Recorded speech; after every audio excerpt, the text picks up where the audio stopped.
18 April 2001। রাত তখন প্রায় 3টা।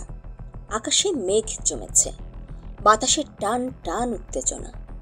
কুড়িগ্রামের সীমান্ত ঘেঁষা নিস্তব্ধ বড়াইবাড়ি গ্রামে একরকম ঘুমন্ত নিস্তব্ধতা নেমেছিল। বাংলাদেশ ভারত সীমান্তের খুব কাছে একজন বাংলাদেশি যুবক সীমান্ত লাগোয়া খাল থেকে ফসলের ক্ষেতে পানি সেচের কাজ করছিলেন। ভোরের আলো ফুটছে কেবল, সূর্য উঠতে বেশ দেরি। এমন সময় সীমান্তের ওপারে লম্বা লাইন ধরে কিছু একটা এগিয়ে আসার দৃশ্য দেখতে পেলেন নাম না জানা সেই যুবক। চুপিসারে কাছে গিয়ে দেখলেন ভারতীয় সেনারা সীমান্ত অতিক্রম করে বাংলাদেশের দিকে এগিয়ে আসছে। যুবক আর দেরি না করে গ্রামের দিকে ছুটে গেলেন নিঃশব্দে। কিছু সময় পর ওদিকে গ্রাম্য ডাক্তার দেখলেন গ্রামের পথে হেঁটে আসছে ভারতীয় সেনারা। হিন্দি ভাষায় জিজ্ঞেস করলেন বিডিআর ক্যাম্প কোন দিকে। তখন তিনি ভুল রাস্তা দেখে ছুটে যান ক্যাম্পের দিকে। ক্যাম্পে গিয়ে বিডিআর সেনাদের জানান যে ভারতীয় বাহিনী বিডিআর ক্যাম্প দখল করতে আসছে। এদিকে ভুল পথে গিয়ে আবার গ্রামের দিকে ফিরে আসে ভারতীয় জওয়ানরা। বিডিআর ক্যাম্প খুঁজে নিয়ে সেখানে গিয়ে এলো পাথারি গুলি ছোড়ে। তারা দেখে যে ক্যাম্পে কেউ নেই, ফলে তারা ভেবেই নাই বাংলাদেশি সীমান্তরক্ষীরা প্রাণের ভয়ে পালিয়েছে। অপরদিকে গ্রামে গিয়ে বিডিআর সেনারা গ্রামবাসীদের নিরাপদ আশ্রয়ে চলে যাওয়ার নির্দেশ দেন। ওই বিডিআর ক্যাম্পে মাত্র 11 জন সদস্য ছিলেন। তারা দেশের মাটি অরক্ষিত রেখে পালিয়ে যাননি, জীবন বাজি রাখলেন দেশের তরে। কিছুক্ষণের মধ্যে বিএসএফ সদস্যরা কাছাকাছি চলে এলে শুরু হয় দুপক্ষের মধ্যে প্রচণ্ড গোলাগুলির শব্দে আতঙ্কে ঘরবাড়ি ত্যাগ করতে শুরু করেন গ্রামবাসীরা। বিএসএফ এবং বিডিআরের গোলাগুলিতে 18 এপ্রিল রাত থেকে রণক্ষেত্রে পরিণত হয় বড়াইবাড়ি গ্রাম। শুরুতে গ্রামবাসীরা পালিয়ে গেলেও ভোর হওয়ার পর তারা সংগঠিত হন। জরুরি সময় দরকার হতে পারে ভেবে অনেক গ্রামবাসীকে অস্ত্র প্রশিক্ষণ দিয়েছিল বিডিআর। তাই সেই দুর্দিনে বিডিআরের পাশে এসে দাঁড়ায় গ্রামবাসীরা। সবাই অস্ত্র হাতে বিএসএফ এর বিরুদ্ধে যুদ্ধ করতে নেমে যায়। বড়াইবাড়িতে এমন তীব্র পাল্টা আক্রমণ আশা করেনি অবৈধভাবে প্রবেশ করা কয়েকশো বিএসএফ সদস্য। তাই মাত্র 11 জন বিডিআর সদস্য আর গ্রামবাসীদের পাল্টা আক্রমণে তারা হকচকিয়ে যায়।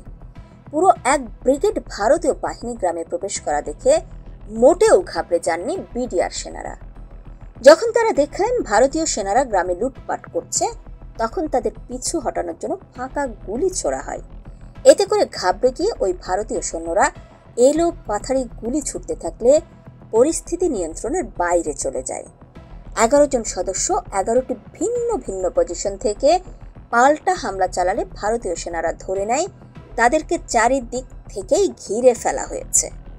এরপর থেমে থেমে পরদিন 19 এপ্রিল গভীর রাত পর্যন্ত দুই পক্ষের মধ্যে গুলি বিনিময় হয়।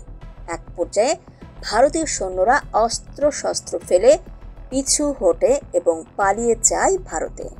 আর বড়াইবাড়ি গ্রামে পড়ে থাকে 16 জন বিএসএফ সদস্যের মৃতদেহ। যদিও গ্রামবাসীদের দাবি প্রকৃত নিহতের সংখ্যা আরও বেশি। কারণ হিসেবে জানান অনেক মৃতদেহ বিএসএফ সদস্যরা পালিয়ে যাওয়ার সময় নিজেদের সাথে নিয়ে গেছেন। আর ওই যুদ্ধে বাংলাদেশের বিডিআরের 3 জন সদস্য শহীদ হন। বাংলাদেশ এমন একটি রাষ্ট্র যার সীমান্তের 3 দিকে ঘিরে রয়েছে বিশাল দেশ ভারত। তাই প্রতিবেশী দেশটির সাথে বাংলাদেশের সীমান্ত নিয়ে বিরোধ নতুন কিছু নয়। প্রায় ভারতের সীমান্তরক্ষী বাহিনী বিএসএফ বাংলাদেশের নাগরিকদের হত্যা করে কোনো প্রকার উপযুক্ত কারণ ছাড়াই। এ নিয়ে মাঝে মাঝেই দুই দেশের সীমান্তে তীব্র উত্তেজনা দেখা যায়। কুড়িগ্রামের বড়াইবাড়িতে সংঘটিত ভারত বাংলাদেশ সীমান্ত যুদ্ধের পটভূমি কিন্তু রচিত হয়েছিল সিলেটের পদুয়াতে। 2001 সালে বিএসএফ 10 কিলোমিটার দূরবর্তী অন্য একটি ক্যাম্পের মধ্যে সংযোগ স্থাপনের জন্য হঠাৎ করেই রাস্তা নির্মাণ শুরু করে।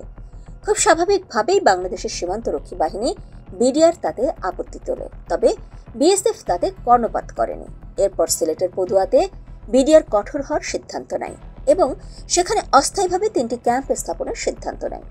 পরে পদুয়ার দখল হারানোর ঘটনায় বিএসএফ সদস্যদের ভেতরে প্রতিশোধের আগুন জ্বলে ওঠে। এরই ফলশ্রুতিতে 2001 সালের 18 এপ্রিল কুড়িগ্রামের সীমান্তবর্তী গ্রাম বড়াইবাড়িতে রাতের বেলা ঢুকে পড়ে বিএসএফ সদস্যরা।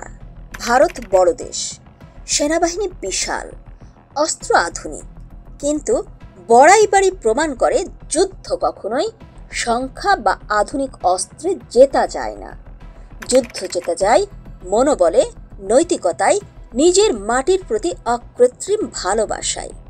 তাই তো বাংলাদেশকে কখনোই কেউ দমিয়ে রাখতে পারেনি। প্রতাপশালী মোগল সম্রাটের সময়ও বাংলায় আলাদা স্বাধীন নবাব ছিল। এই বীর মাটিতেই নজরুল লিখেছিলেন, বলবীর বল উন্নত মামসির, নত হতে জানে না বাংলাদেশি বাঙালি। বাংলাদেশের মাটি এত সহজে কেউ নিতে পারে না, কারণ এটা বাংলাদেশ।